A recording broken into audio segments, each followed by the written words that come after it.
Hello everyone, मैं Anita Thakur. Welcome to my YouTube channel. और आज हम लोग पढ़ने वाले हैं class 12th political science chapter 1 जो है nation challenges of nation building, जो कि पेपर बी का फर्स्ट चैप्टर है, उसको डिस्कस कर रहे हैं। आज हम उसका नेक्स्ट पार्ट डिस्कस करेंगे, जिसमें हम लोग बात करेंगे इंटीग्रेशन ऑफ प्रिंसली स्टेट्स। मतलब कि जहाँ पर प्रिंसेस का रूल था, जहाँ पर अलग किंगडम्स चल रहे थे, लाइक JNK हो गया, हैदराबाद हो गया, मणिपुर हो गया, जूनागढ़ हो गया, इस तरह के स्टेट्स के बारे में हम लोग बात करेंगे। जो मतलब ब्रिटिश इंडिया के पार्टीशन के बाद जब यहाँ पर कॉलोनीज़ को हटा दिया गया था, तो तब ये प्रिंसली स्टेट्स जो थी उनकी इंटीग्रेशन कैसे हुई थी। एज यू नो दैट कि ब्रिटिश इंडिया जो था वो डिवाइड हो चुका था 2 पार्ट्स में।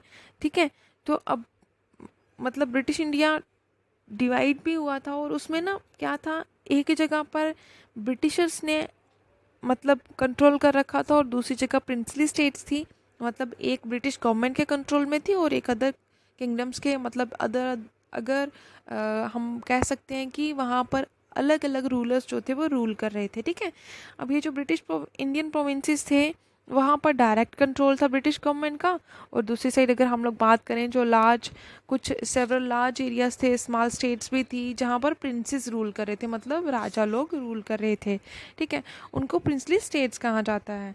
और उन पर कुछ जगह तक हम बोल सकते हैं कि उनको कंट्रोल किया जा रहा था, उनके इंटरनल अफेयर्स को। बहुत ज़्यादा समय तक उनको क्या किया गया, खुद के रूल्स एंड रेगुलेशंस को ऑपरेट किया गया, ना कि ब्रिटिश गवर्नमेंट के सुप्रीमेसी के कंट्रोल में वो आए। ठीक है, तो उसके बाद यहाँ पर क्या बताया गया, जब उन्होंने क्या किया, इस चीज़ को क्या कहा जाता है, मतलब सॉरी बताना भूल गया आपको, पैरामाउंटेसी या फिर स्यूजरेंटी। ठीक है, जबकि मतलब ब्रिटिश क्राउन जो था उसकी सुप्रीमेसी ऑल ओवर द मतलब स्टेट जो था, ऑल ओवर द कंट्री जो थी, वो फुल फ्लेज तरीके से स्टैब्लिश हो जाए। ठीक है, अब प्रिंसली स्टेट्स जो थी उन्होंने वर्ल्ड 1/3 एरिया जो था वो इंडिया का कवर कर रखा था। ठीक है, और उसके बाद यहाँ पर बताया गया कि 4 इंडियन जो थे वो मतलब कह सकते हैं कि हाँ, वो क्या कर रहे थे, प्रिंसली स्टेट्स को रूल कर रहे थे, मतलब प्रिंसली स्टेट्स पर रूल कर रहे थे।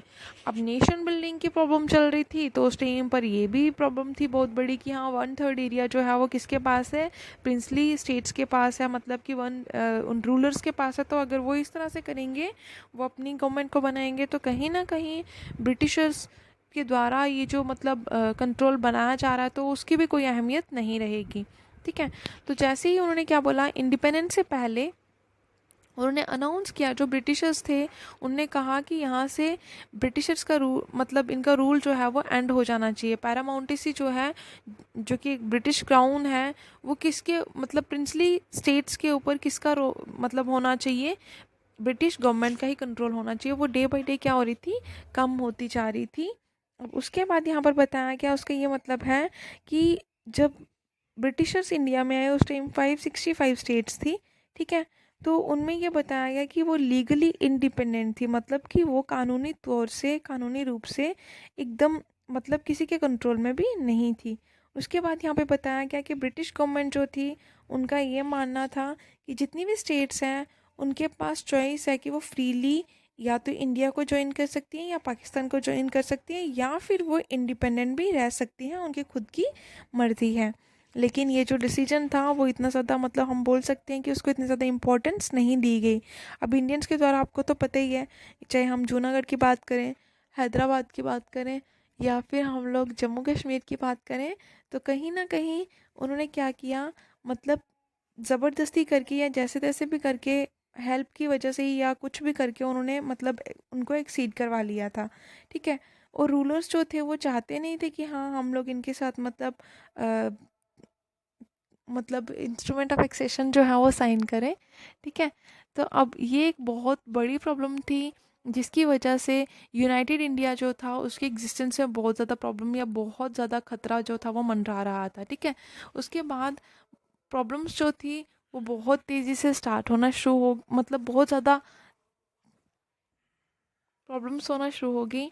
अब जैसे कि यहाँ पर बताया गया, सबसे पहले जो रूलर थे ट्रावनकोर के, जिन्होंने ये अनाउंस किया कि ये जो स्टेट है वो मतलब इंडिपेंडेंस ही है। ठीक है, तो उन्होंने ना मतलब किसी के कंट्रोल में नहीं जाना है। जैसे कि यहाँ पर बताया गया निज़ाम ऑफ हैदराबाद के बारे में। ठीक है। तो ये मैप दिया गया है जिसके अकॉर्डिंगली आप लोगों को पता चलेगा। ये जो ब्रिटिश इंडिया के पास एरियाज़ थे वो येलो कलर में हैं, जो प्रिंसली स्टेट्स थी जहाँ पर मतलब राजा महाराजाओं का मतलब कंट्रोल था वो ब्लू है। देन उसके बाद जो एक्सटर्नल बाउंड्रीज थी जो इंडिपेंडेंट इंडिया था तो वो यहाँ पर बताया गया डॉट्स में, ठीक है। उसके बाद ये सारी आप लोगों को पता चल गया। तो नेक्स्ट यहाँ पर क्या बताया गया, जो निज़ाम थे हैदराबाद के उन्होंने भी सिमिलर अनाउंसमेंट कर दी नेक्स्ट डे कि हम लोग भी किसी के कंट्रोल में नहीं जाएंगे, मतलब हम लोग भी अपनी सेपरेट इंडिपेंडेंट कंट्री फॉर्म करेंगे। हम लोग ब्रिटिशर्स के साथ किसी भी तरह का या मतलब इंडिपेंडेंट इंडिया के साथ किसी भी तरह का कोई भी एक्सेशन नहीं करेंगे। बाकी वाले रूलर्स की तरह भोपाल के जो नवाब थे उन्होंने भी कहा कि हाँ हम लोग को कॉन्स्टिट्यूंट असेंबली को तो ज्वाइन करना है, लेकिन हम लोग आपके साथ किसी भी तरह की मतलब इंडिपेंडेंस या फिर अपना कंट्रोल जो है वो शेयर नहीं करेंगे, ठीक है। उसके बाद यहाँ पर बताया गया ये जो रूलर्स थे वो अलग अलग प्रिंसली स्टेट से बिलोंग करते थे, तो उन्हें इंडिपेंडेंस के बाद ना अपनी जहाँ तक हो सकता था, जहाँ तक पॉसिबल था, उन्होंने कहा कि हम लोग इंडिया के साथ एक सीट नहीं होंगे। और बहुत सारी नंबरिंग में स्मॉल कंट्रीज जो थी वो फॉर्म हो जाती है अगर इस तरह से ना होता, मतलब अगर इनको इंडिया के साथ ना मिलाया जाता तो आज के टाइम पर हम लोग भी जम्मू एंड कश्मीर जो है उसको एक कंट्री के नाम से जानते, हैदराबाद हो गया उसको भी एक कंट्री के नाम से जाते हैं, मणिपुर, मतलब कहने का ये है कि हाँ ये खुद में ही एक इंडिपेंडेंट नेशंस जो थे वो फॉर्म कर लिए जाते, ठीक है। उसके बाद यहाँ पर बताया गया कुछ और प्रोस्पेक्ट्स थे जो डेमोक्रेसी को मतलब लाना चाहते थे। लोगों का ये मानना था कि स्टेट्स जो हैं वहाँ पर भी डेमोक्रेटिक वेज जो हैं वो मतलब स्टार्ट होने चाहिए, जिसकी वजह से लोगों के पास प्रॉपर राइट्स होंगे, प्रॉपरली वो क्या कर पाएंगे, अपनी विशेस को अपनी विश के अकॉर्डिंगली अपने रिप्रेजेंटेटिव को चूज़ करेंगे और वही रिप्रेजेंटेटिव उनकी डिमांड्स को फुलफ़िल करेगा, ठीक है। नेक्स्ट यहाँ पर बताया गया बहुत ज़्यादा स्ट्रेंज सिचुएशन जो थी वो क्रिएट होगी, मतलब एक बहुत हम लोग बोल सकते हैं कि अजीब तरह की एक ऐसी स्थिति जो थी वो उत्पन्न होगी, ठीक है। अब इंडियन इंडिपेंडेंस मिल तो गई थी, अब उसमें मेन चीज़ें थी कि जैसे हम लोगों ने फर्स्ट थी चैलेंजेस पढ़े कि किस तरह से हम लोगों को क्या करना है, यूनाइट किस तरह से करना है, फर्स्ट ये था। सेकंड ये था कि डेमोक्रेसी को किस तरह से इस्टेब्लिश करना, और थर्ड चैलेंज ये था कि हम लोगों को किस तरह से सभी सेक्शंस हैं जो मतलब इंडियन सोसाइटी की इंटायर कंट्री को किस तरह से बाइंड अप करना है। तो ये सिचुएशंस जो थी वो इंडिपेंडेंस के बाद स्टार्ट होना हो गई थी, है ना। तो अब उन्होंने क्या करना था, यूनाइट करना था पूरे नेशन को, सेल्फ डिटर्मिनेशन लाना था और साथ ही साथ डेमोक्रेसी को भी इस्टेब्लिश करना था। तो उसके बाद यहाँ पर सबसे बड़ी बात ये थी कि प्रिंसली स्टेट्स को किस तरह से अपने साथ मिलाया जाए। तो गवर्नमेंट्स जो थी अब अगर इसी तरह से नॉन डेमोक्रेटिक रिजीम के अकॉर्डिंगली चलती रही तो रूलर्स जो है वो अनविलिंगली क्या करते रहेंगे, डेमोक्रेटिक राइट्स लोगों को नहीं देंगे, जिससे पॉपुलेशन जो है वो कहीं ना कहीं मतलब उनके साथ क्या होगा, डिस्क्रिमिनेशन होगा, ठीक है। तो उसके बाद नेक्स्ट यहाँ पर बताया कि गवर्नमेंट की अप्रोच जो थी वो किस तरह से मतलब चल रही थी। अब इंटरिम गवर्नमेंट जो कि एक टेम्परेरी गवर्नमेंट थी उस टाइम पर, ठीक है, जिसमें सच्चिदानंद सिन्हा जो थे वो इंटरिम प्रेसिडेंट माने गए थे उस टाइम पर 1946-47 में 46 में। उसके बाद यहाँ पर बताया गया जब इंडिया का डिवीज़न अब जो था वो मतलब ऑलमोस्ट डन था कि हाँ डिवीज़न होना ही है, चाहे स्मॉल प्रिंसिपैलिटीज़ जो हैं वो रहें या ना रहें, मतलब सिंपल सी बात थी कि ब्रिटिशर्स को यहाँ से निकालना है और टू पार्ट्स में इंडिया को डिवाइड करना, one is Pakistan another one is India, ठीक है। तो चाहे साइजेस जो थे वो डिफरेंट थे, तो अब मुस्लिम लीग जो थी वो अपोज कर रही थी किसको, इंडियन नेशनल कांग्रेस को, और उन्होंने कहा कि ये जो स्टेट्स हैं उनको फ्री रहने दो, उनको जहाँ जाने का मन करता है, इंडिया में जाने का मन करता तो इंडिया में जाने दो, अगर पाकिस्तान में है तो पाकिस्तान जाने दो। सरदार वल्लभ भाई पटेल जो थे वो उस टाइम पर इंडिया के डिप्टी प्राइम मिनिस्टर थे और होम मिनिस्टर जो थे, ठीक है। उस टाइम पर उनने बहुत ही इम्पोर्टेंट या क्रूशल पीरियड में एक बहुत इंपॉर्टेंट रोल प्ले किया और उन्होंने कहीं ना कहीं इंडिपेंडेंस टाइम पर उन्हें अच्छे से परफॉर्म किया, और हम बोल सकते हैं कि उन्होंने बहुत अच्छे से एक हिस्टोरिक रोल प्ले किया जिसमें उन्होंने निगोसिएशंस की रूलर्स के साथ, उन्होंने उनको बोला कि आप हमारे साथ मिल जाओ, अदरवाइज़ आपको बाद में क्या करना पड़ेगा, बहुत ज़्यादा क्रिटिकल सिचुएशंस का सामना करना पड़ेगा। लेकिन वो नहीं माने, उन्होंने कहा कि हम लोग इंडियन यूनियन के साथ आना ही नहीं चाहते क्योंकि हम लोग सेल्फ सफिशिएंट हैं, पैसा हमारे पास है, आर्मी हमारे पास है और बहुत सारे ऐसे रिसोर्सेज हैं जो कि आई थिंक इंडियन यूनियन के पास नहीं होंगी, ठीक है। और ये इनको यूनाइट करना इतना ईजी भी नहीं था, ठीक है। एक बहुत ही कॉम्प्लिकेटेड टास्क था जिसको बहुत ही स्किलफुल मतलब तरीके से उसको क्या करना था, परसुएड करना था, मतलब उसको अप्लाई करना था। लेकिन ये इतना कॉम्प्लिकेटेड था कि आई थिंक इसमें जब मतलब इसको कहा गया कि हाँ इंडियन यूनियन में बहुत सारी प्रिंसली स्टेट्स को मिलाना है, मर्ज करना है या उनको साथ में जोड़ना है, उनको यूनियन बनाना है, तो उस टाइम पर बहुत ज़्यादा अलग अलग तरह की सिचुएशंस जो थी वो क्रिएट हो गई। जैसे जम्मू एंड कश्मीर में उन्होंने मतलब 370 या 35A जो था वो दे दिया एज अ मतलब गिफ्टेड आर्टिकल्स, है ना। तो उसके बाद यहाँ पर बताया गया, जैसे फॉर एग्जांपल यहाँ पर बताया गया 26 स्मॉल स्टेट्स थी उस टाइम पर, लाइक उड़ीसा, ठीक है, सरसूत्रा रीजन जो था वो गुजरात में, और 14 बिग स्टेट्स थी, 119 स्मॉल स्टेट्स थी, और बहुत सारे एडमिनिस्ट्रेशंस जो थे वो अलग अलग स्टेट में क्या कर रहे थे, एडमिनिस्ट्रेशन को रन कर रहे थे, मतलब गवर्नेंस को चला रहे थे। अब गवर्नमेंट अप्रोच जो थी वो सिंपली क्या कर सकती थी, उस उन्होंने 3 तरह से अपनी कंसिडरेशंस दी, अपनी 3 तरह की गाइडलाइंस जो थी वो प्रोवाइड करी। फर्स्ट ऑफ ऑल उन्होंने बताया कि लोग जो है वो प्रिंसली स्टेट्स के, उनके पास चॉइस है कि वो क्या करें, या तो इंडिया के साथ ज्वाइन हो जाए या पाकिस्तान के साथ ज्वाइन हो जाए। सेकंड चॉइस बताई गई कि गवर्नमेंट जो है वो प्रिपेयर करे एक ऐसा फ्लेक्सिबल रूल्स एंड रेगुलेशंस को बनाए जिसमें कि ऑटोनॉमी जो है वो कुछ रीजन्स को दी जाए, ताकि वो मतलब ऑटोमेटिकली हमारे कंट्रोल में आ जाए, ठीक है।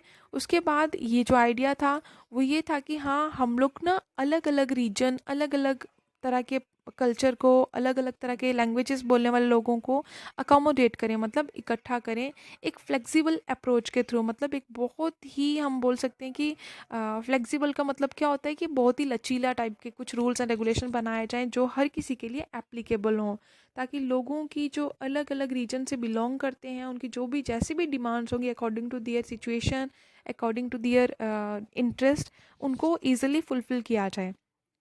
थर्ड बताया गया कि जो बैकड्रॉप थी, मतलब कि पार्टीशन के टाइम पर उन्होंने क्या देखा, उनका मेन फोकस क्या था कि एक प्रॉपर डिमार्केशन होनी चाहिए टेरिटरी की, मतलब कि टेरिटरी जो है वो डिवाइड होनी चाहिए, प्रॉपर पता होना चाहिए कि कौन सी स्टेट का एरिया जो है वो कहाँ तक है।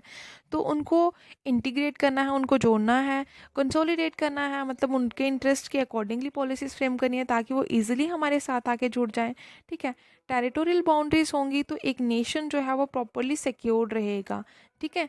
अगर इंडिया और चाइना के बीच में आज के टाइम पर प्रॉपर एक हम बोल सकते हैं कि एक बॉर्डर लाइन होती तो शायद इतने ज़्यादा क्लैशेस जो होते वो नहीं होते, ठीक है। और उसके बाद जो कि बहुत ज़्यादा सुप्रीम इम्पोर्टेंस रखते हैं एक टेरिटरी का होना, बाउंड्री लाइन का होना, ठीक है। और 15 अगस्त 1947 से पहले पीसफुल नेगोशिएशंस जो थी वो ऑलमोस्ट सभी स्टेट्स में होती रही टेरिटरीज को लेके, और इवन के न्यू बाउंड्रीज की फॉर्मेशन भी चल रही थी, साथ ही साथ कि हम लोग को इंडियन यूनियन के साथ होना है या फिर हमें पाकिस्तान के साथ जुड़ना है, ठीक है। रूलर्स जो थे बहुत सारी स्टेट्स के, उन्होंने कुछ डॉक्यूमेंट्स साइन कर दिए, और उस डॉक्यूमेंट को इंस्ट्रूमेंट ऑफ एक्सेशन कहा जाता है। जब कोई स्टेट जो है वो किसी अदर्स, मतलब जैसे सिंपल सी बात है, जैसे JNK है, वो अगर इंडिया के साथ ज्वाइन हो रही है तो उसमें एक डॉक्यूमेंट पर साइन करा जाता है, एक एग्रीमेंट होता है या ट्रीटी, कन्वेंट, फैक्ट, कुछ भी बोलो आप उसे, तो उसको इंस्ट्रूमेंट ऑफ एक्सेशन कहा जाता है जब एक स्टेट जो है वो दूसरी स्टेट का पार्ट बनती है, ठीक है। तो उसमें क्या बोला गया, यूनियन ऑफ इंडिया का पार्ट बन गई बहुत सारी स्टेट्स। अब ये जो एक्सेशन हो रहा था वो प्रिंसली स्टेट का, वो कौन कौन सी स्टेट्स थी, वो जूनागढ़ थी, हैदराबाद था, जम्मू एंड कश्मीर, मणिपुर, ठीक है। और बाकी वाली स्टेट्स जो थी कहीं ना कहीं अब थोड़ा सा इनके लिए टफ भी हो रहा था। जैसे कि जूनागढ़ का इशू जो था वो रिजॉल्व हुआ जब पब्लिसाइट हुआ, मतलब एक वोटिंग हुआ, लोगों से उनकी डिज़ायर पूछी गई कि वो इंडिया के साथ जुड़ना चाहते हैं या पाकिस्तान के साथ जुड़ना चाहते हैं या फिर इंडिपेंडेंट रहना चाहते हैं। तो लोगों ने इंडिपेंडेंटली क्या किया, अपनी चॉइस के अकॉर्डिंगली वोट कास्ट करे, जिसके अकॉर्डिंगली उन्होंने गवर्नमेंट फॉर्म करी और बाद में वो इंडिया के साथ ज्वाइन हो गए। और उसके बाद अगर हम लोग कश्मीर की बात करें तो वो चैप्टर 8 में भी आप लोगों ने डिस्कस किया लिटिल बिट। तो चलिए इसको थोड़ा सा और डिस्कस करेंगे, कुछ केसेस और भी हैं हैदराबाद, मणिपुर के बारे में कि उन्होंने किस तरह से इंस्ट्रूमेंट ऑफ एक्सेशन को साइन किया, ठीक है। तो देन यहाँ पर I think it's enough for today. Thanks for listening and stay blessed always.